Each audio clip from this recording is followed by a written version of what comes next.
Yo, what's up, guys? Welcome back to TWE Charts.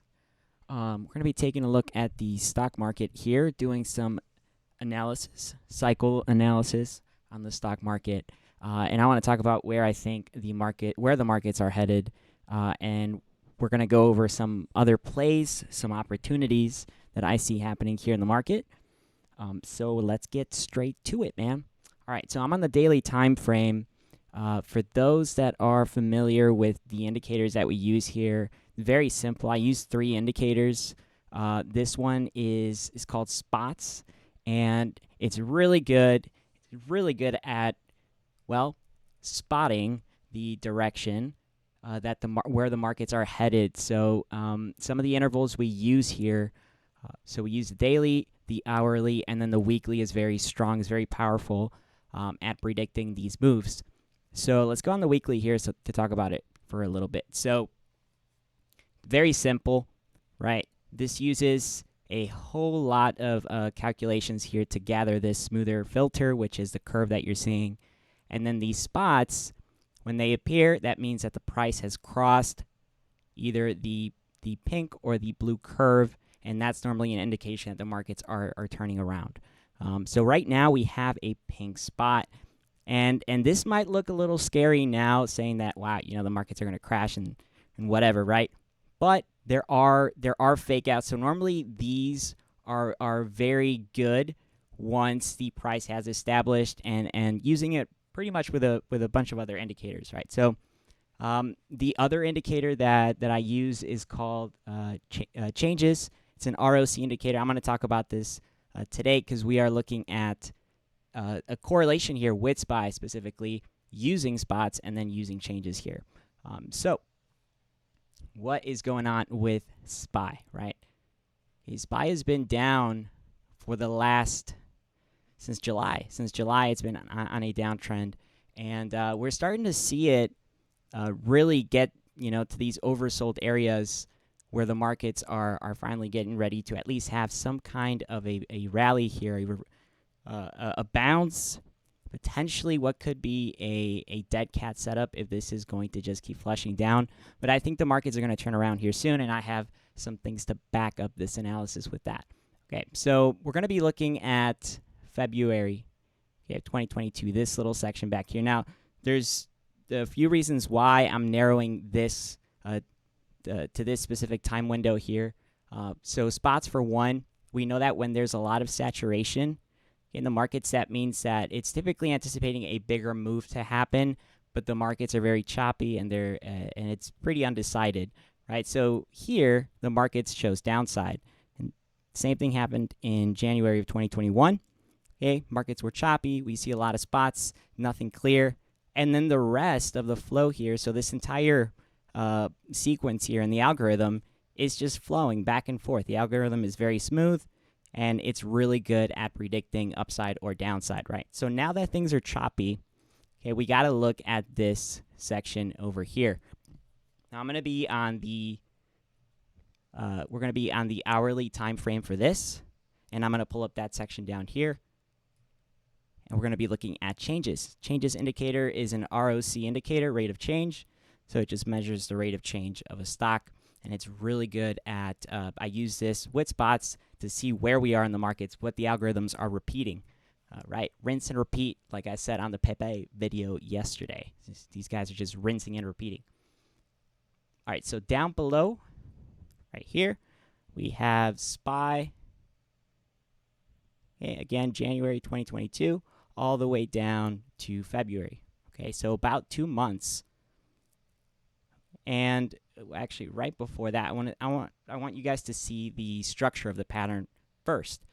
So here it is overlaid on top, right? We got it in green, the bars pattern, and you can see the initial drop here. The levels are hitting to a T, so that's important. That's step one. But this is not going to show you the high and the low. It's not going to show you the springs or the peaks that are happening on the chart.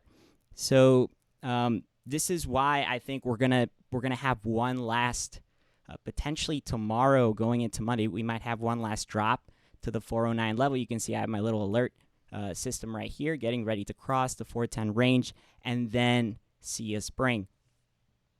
And like the reason I think this is going to happen, well, if we look at the spots indicator, which is smoothing everything out for us, okay, so it crosses once, right? We got pink, it writes down, same thing right here, crosses back up, we have a blue, and then a short. So whenever you have the short blue curve followed by a pink spot, that normally means that the price is going to go down pretty hefty, right? Until it starts to reverse back up. So we have the same thing right here. We have it twice, right? Once and then twice again. So I think what's happening right now is we're in February 23rd, the 23rd of February, which was also that was Wednesday going into Thursday. We had some numbers come out, and then the price just started to rally back up going into Friday. In this case, I think we're about a day behind if we're looking at days of the week, right? So instead of Friday, we'd be tracking Monday. So even if the price were to come back up tomorrow, that's not going to be enough for me to be completely bullish on the market. I still need a little bit more reassurance. So we got spots showing us that, and then we also have changes. Now, changes, the ROC indicator down here. Look at the structure of this thing. We're going to pull up both. And what is it making, right? This hasn't fully finished yet. I'm going to take the path away. You guys can see it a little bit more clear. All right. But we have a little parallel channel, at least down here, a wedge formation, just bouncing up and down, creating lower lows and lower highs. Okay, so that's a descending channel. And if we look at this section back here, right, we think we're in February 23rd, which is very similar to where the price is currently at right now. Now, the levels are not the same. Back earlier in 2022, volatility was like through the roof. It was a lot higher than it is now. So that's why right now we're really swinging between the 4% and 2% range, 3% range. Back here, we were swinging between 7 and like 7 and 8%, so almost twice as much. But that's not that relevant. Right? What's relevant right now is the structure of the pattern, how these algorithms are repeating the structure, right? The structure. So what I think is going to happen is we're going to double bottom. Here's the path. And we have the path down here as well. In this case, we did not double bottom. We crossed one more time to meet the previous level of support, which in this case is 3.5. Same thing right here, and right below here it was 7. So if we come back and double bottom, this would be the spring on Monday, and then things would start to climb back up. Okay, so that's why I think the markets are going to bounce, man. They're going to bounce at least in the short term. I mean, that's what this video is. This is nothing long term.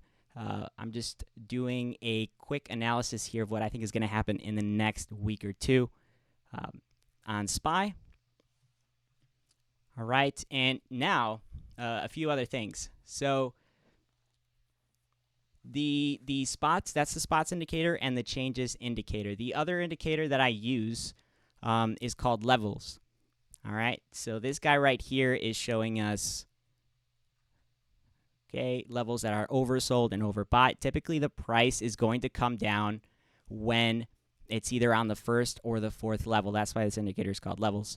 But you can see we're outside of the fourth level, the fourth bearish level, and that's bullish to me right there. So this is another way to kind of read if levels are oversold, right? Price levels are oversold or overbought.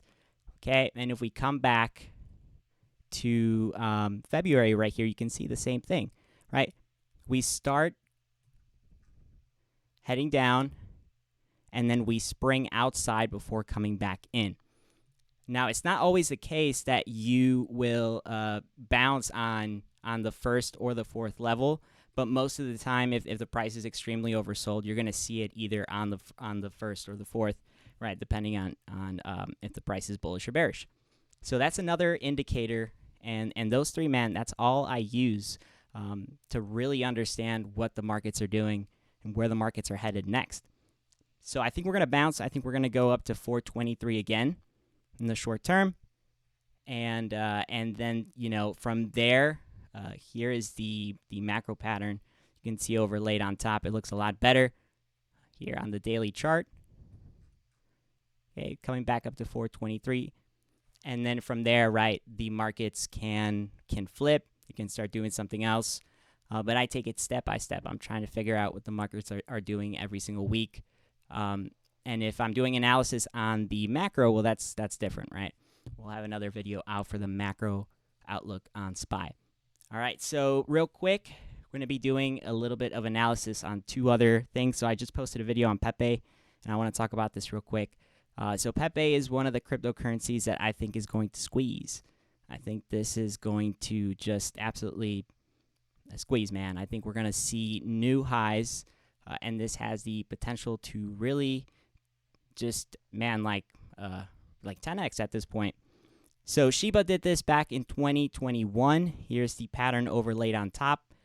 Here's the Binance pattern overlaid, and then this is the Shiba swap contract chart, which is different. It looks different, but for whatever reason, this is the one that Pepe is following the best right now. Okay, so I've already said this, like the levels I'm tracking in the short term going to be around 15.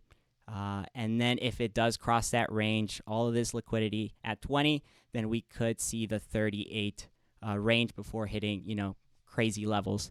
Now, because the algorithm is in this stage here where you see volatility, time-wise, Shiba had already hit the 40 level here. So it's possible that in the short term, Pepe also comes down and trades sideways until the end of November.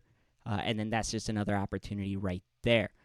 So what does this mean? The crypto markets here that are actually pumping, right? What does this mean for, all the other small cryptos and like specifically AMC and the meme stocks?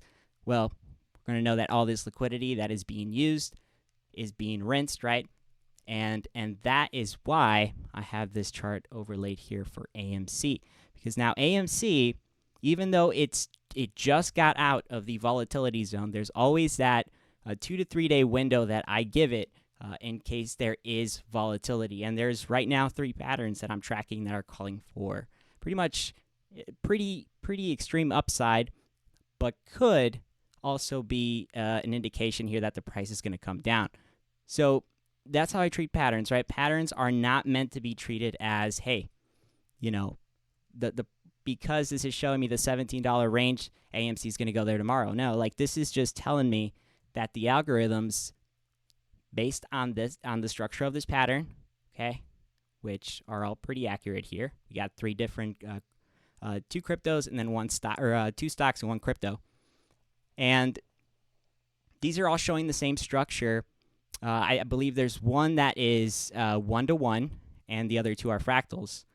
So the algorithms have already done this before, and when there is volatility, it really is either to the upside or downside. It's the same way that we treated the Pepe thing here. Look at that. Pepe soars 30% 9 minutes ago. Yeah, man, like there's all these catalysts coming out now on Pepe. But we took a pattern, right? And that pattern showed upside in October for an entire 5-month period, waited for the bottom here, and now things started to really just rally over 100% already and going. There's the same way I treat these shorter term plays in the market here, including AMC, SPY. Everything else really is just tracking and understanding how these patterns work. Okay, so this is what I got for the next day or 2. We'll see what happens, but it looks to me like there's going to be some form of volatility on AMC going into Monday. All right, so I'll keep you guys updated. And then obviously we have earnings coming up early November, so that'll be fun. Alrighty, and that is where I'm going to end the video. All right, so make sure you guys like and subscribe if you want more content. And we'll leave it there, man. All right, take it easy, guys. Bye-bye.